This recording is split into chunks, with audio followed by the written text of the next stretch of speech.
At this point in human history, Metal Gear Survive has been out for almost 2 months now. The game has endured loads of negative press, much of it very warranted.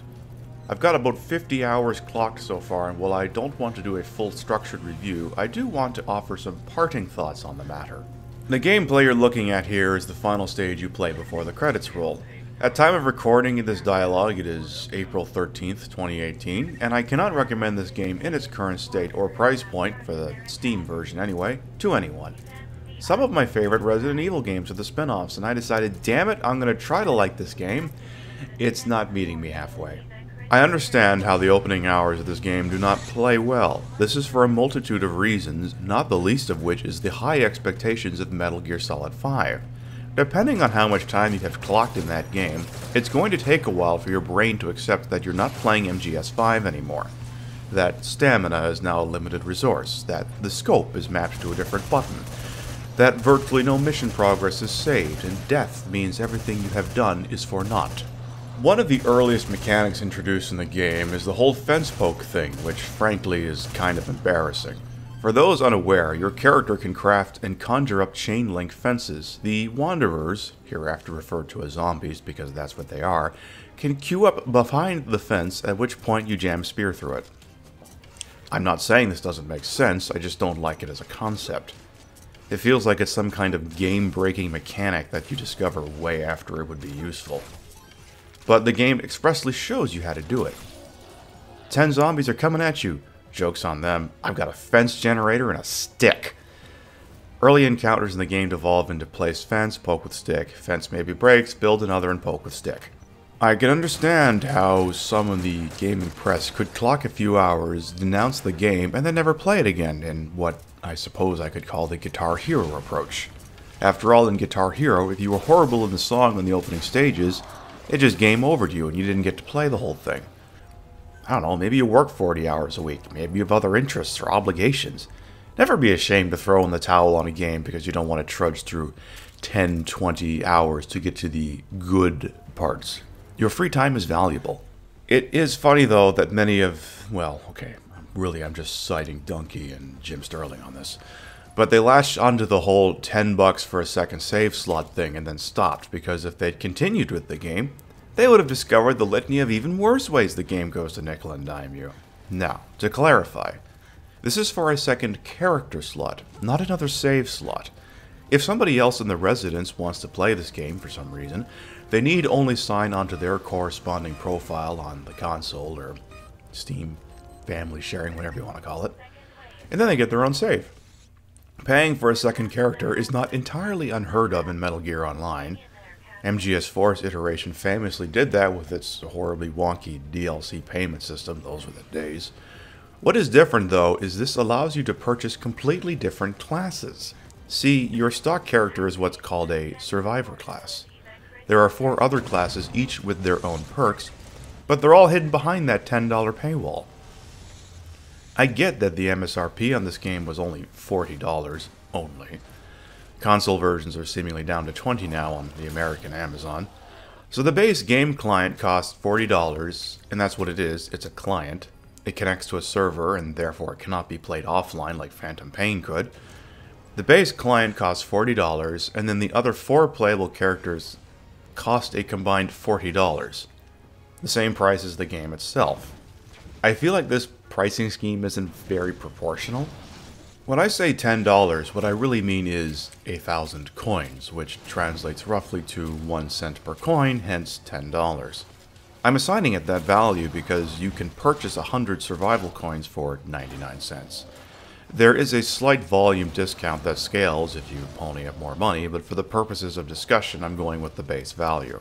Now, there is no way to generate this currency in-game yourself, like, for example, in Grand Theft Auto Online. You're stuck at the whim of daily login rewards to acquire roughly 20 of them at a time, and only if that's the day's reward. Other times it's consumables, cases, which are dangerously close to being loot crates, and materials. The character slot isn't the worst thing they're charging $10 for. If you've played Metal Gear Solid 5, you may recall you had combat units you could send on quests to bring back swag and such. The number of units you had was tied to how many platforms you built for the combat team on Mother Base and your FOBs. In Survive, there's 4 units you can deploy, but you only get 1 for free. Alpha unit.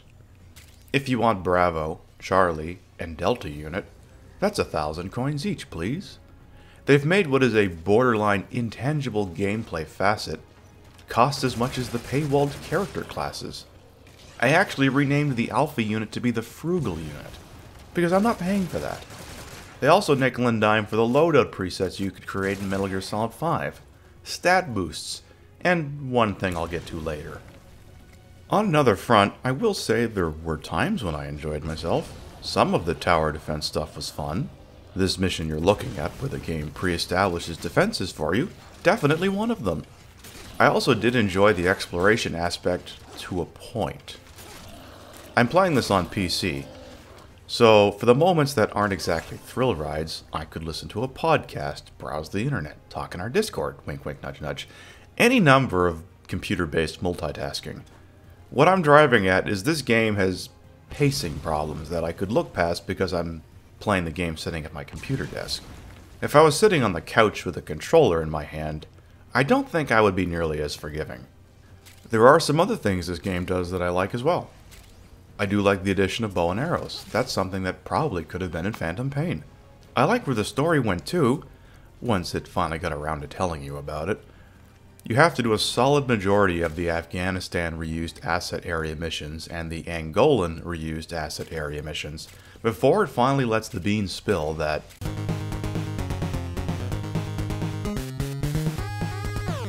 the game takes place in the 22nd century. Mankind has been destroyed by medical nanomachines run amok. The kaiju-ish Lord of Dust is composed of nanomachines and is siphoning MacGuffin energy. And when it gets enough, it travels backwards in time and keeps repeating the cycle, and will presumably keep doing so until mankind ceases to exist. That's why this big wormhole appears in the sky over Mother Base in the Ground Zero's 1974 incident. The player gets transported into the first loop of its existence by a third party, and destroying it here would stop it from ever going backwards in time. This is also why it makes sense that Big Boss Miller and everyone else involved would never see it. Because if the player has done their job and defeats the Lord of Dust, none of this ever happens. Very Final Fantasy I, Star Trek TNG, all good things, etc. Moving on.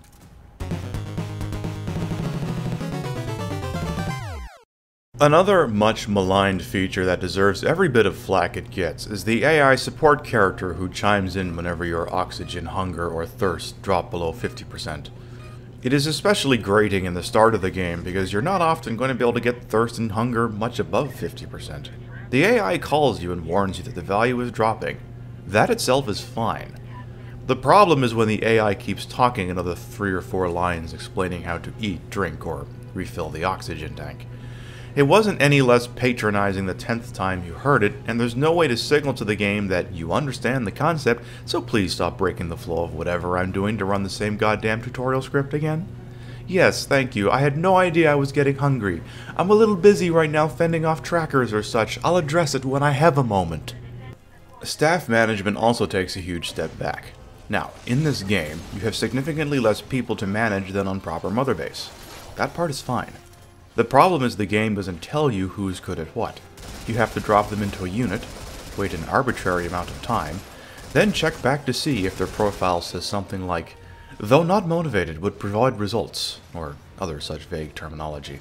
And if you figure it out, the only way near as I can tell to track that is to rename them something like Food Osprey, or Dev Chicken, or such, because the game isn't going to track this for you. What's even sillier is the game will list the profession of the staff member, like, say, he was a dairy farmer before he got here. And you would think that would mean, oh, put him on the food team. No, actually it says the guy is quite unmotivated and will not produce results.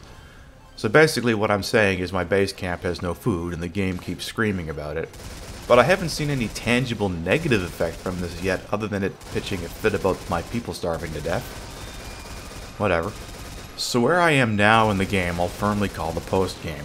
There are some boss monsters I can seek out that I'm way too underleveled at present to take on, And the other main single-player attractions left to do is tower defense at base camp in exchange for blueprints and more weapons, gadget, apparel, structures, animal cages, etc. Now, even though there's a base defense unit, they all frig off when you kick off the event, leaving just you. What purpose did they serve? I'll get to that.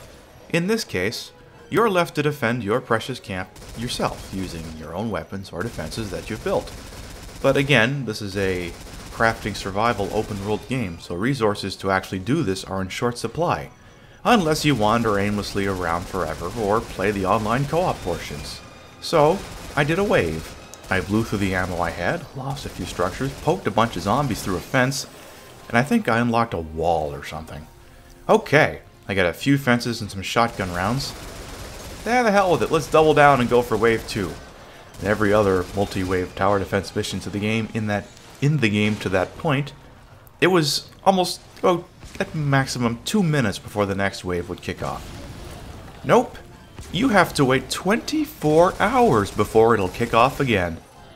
If you can't be present for it, your inept hodgepodge of cow farmers and electricians will try to mount a defense. Oh, and if they fail, you lose everything you would have earned to that point. But, Konami was feeling charitable. They included an option to immediately kick off the next wave. 200 survival coins, please. $2 to continue doing something that in every other instance in the game to that point had zero cost associated with it. $2 to kick off another wave of zombies that unlock an animal cage or a tomato field to feed these starving idiots who have zero insight to provide on their career aspirations. $2 to initiate a more difficult wave in a limited resources game where failure means I lose everything gained to that point. Oh, and then I'm still out the $2. Yeah, I'm done with this game. I can't recommend it in its current state. Something, pass the torch. Something, sad history.